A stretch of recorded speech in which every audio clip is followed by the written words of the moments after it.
maintain legally required reserves equal to a prescribed percentage of its deposits. It then quantifies this by stating, under current regulations, the reserve requirement against most transaction accounts is 10%.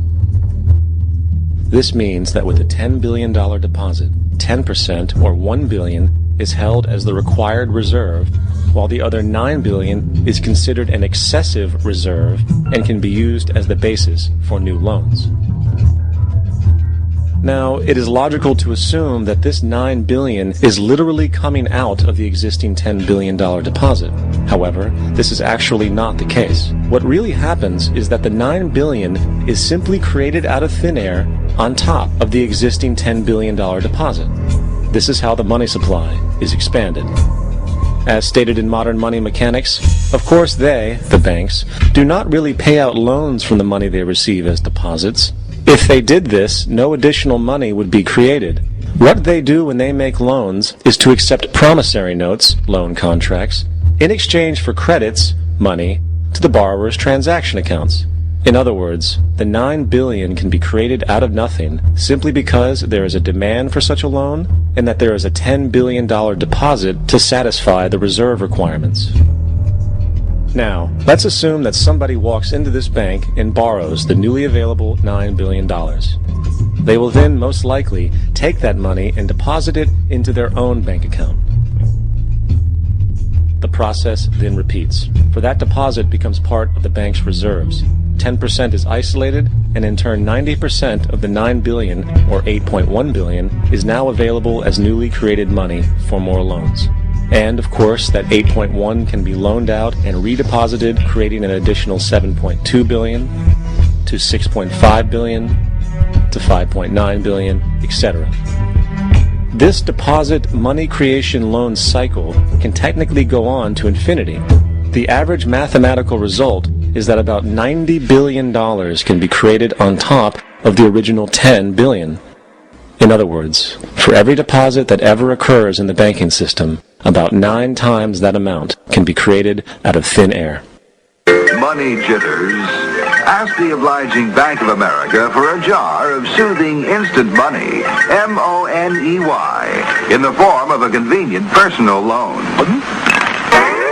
So, now that we understand how money is created by this fractional reserve banking system, a logical yet elusive question might come to mind. What is actually giving this newly created money value? The answer? The money that already exists. The new money essentially steals value from the existing money supply.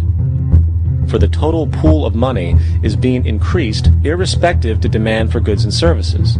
And as supply and demand finds equilibrium, prices rise, diminishing the purchasing power of each individual dollar. This is generally referred to as inflation, and inflation is essentially a hidden tax on the public. What is the advice that you generally get? And that is, inflate the currency. They don't say debase the currency. They don't say devalue the currency. They don't say cheat the people who are saved. They say lower the interest rates. The real deception is when we distort the value of money. When we create money out of thin air, we have no savings, and yet there's so-called capital.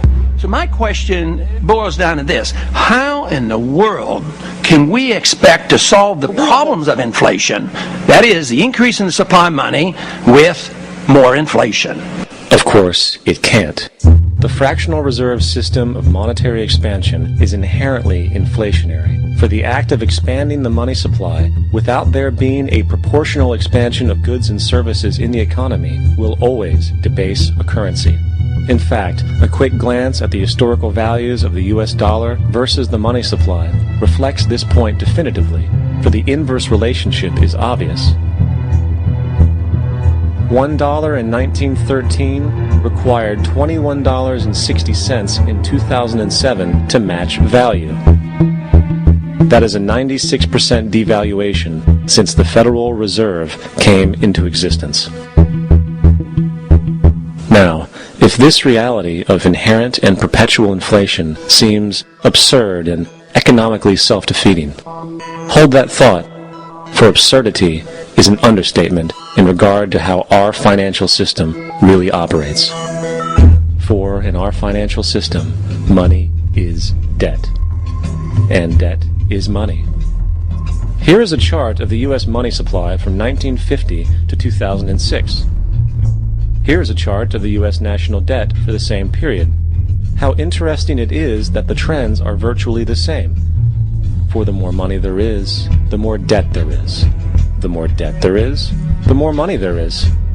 To put it a different way, every single dollar in your wallet is owed to somebody by somebody. For remember, the only way the money can come into existence is from loans.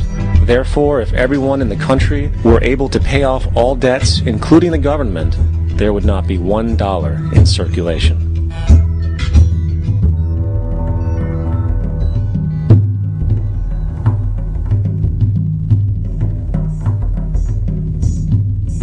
In fact, the last time in American history the national debt was completely paid off was in 1835 after President Andrew Jackson shut down the central bank that preceded the Federal Reserve.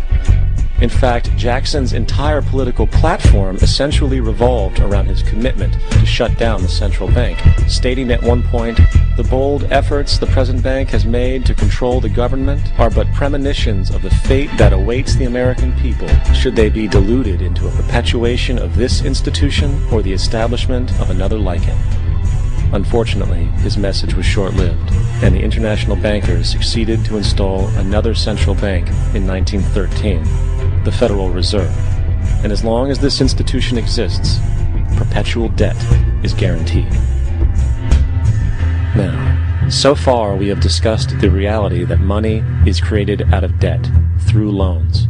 These loans are based on a bank's reserves, and reserves are derived from deposits. And through this fractional reserve system, any one deposit can create 9 times its original value, in turn debasing the existing money supply, raising prices in society. And since all this money is created out of debt and circulated randomly through commerce, people become detached from their original debt, and a disequilibrium exists, where people are forced to compete for labor in order to pool enough money out of the money supply to cover their costs of living. As dysfunctional and backwards as all of this might seem, there is still one thing we have omitted from this equation. And it is this element of the structure which reveals the truly fraudulent nature of the system itself: the application of interest. When the government borrows money from the Fed, or when a person borrows money from a bank, it almost always has to be paid back with accrued interest. In other words, almost every single dollar that exists must be eventually returned to a bank with interest paid as well. But if all money is borrowed from the central bank and is expanded by commercial banks through loans, only what would be referred to as the principal is being created in the money supply. So then, where is the money to cover all of the interest that is charged? Nowhere. It doesn't exist. The ramifications of this are staggering, for the amount of money owed back to the banks will always exceed the amount of money that is available in circulation. This is why inflation is a constant in the economy, for new money is always needed to help cover the perpetual deficit built into the system, caused by the need to pay the interest. What this also means is that mathematically, defaults and bankruptcy are literally built into the system, and there will always be poor pockets of society that get the short end of the stick. An analogy would be a game of musical chairs, for once the music stops, somebody is left out to dry. And that's the point. It invariably transfers true wealth from the individual to the banks. For if you are unable to pay for your mortgage, they will take your property. This is particularly enraging when you realize that not only is such a default inevitable due to the fractional reserve practice, but also because of the fact that the money that the bank loaned to you didn't even legally exist in the first place. In 1969, there was a Minnesota court case involving a man named Jerome Daly, who was challenging the foreclosure of his home by the bank which provided the loan to purchase it. His argument was that the mortgage contract required both parties, being he and the bank, each put up a legitimate form of property for the exchange.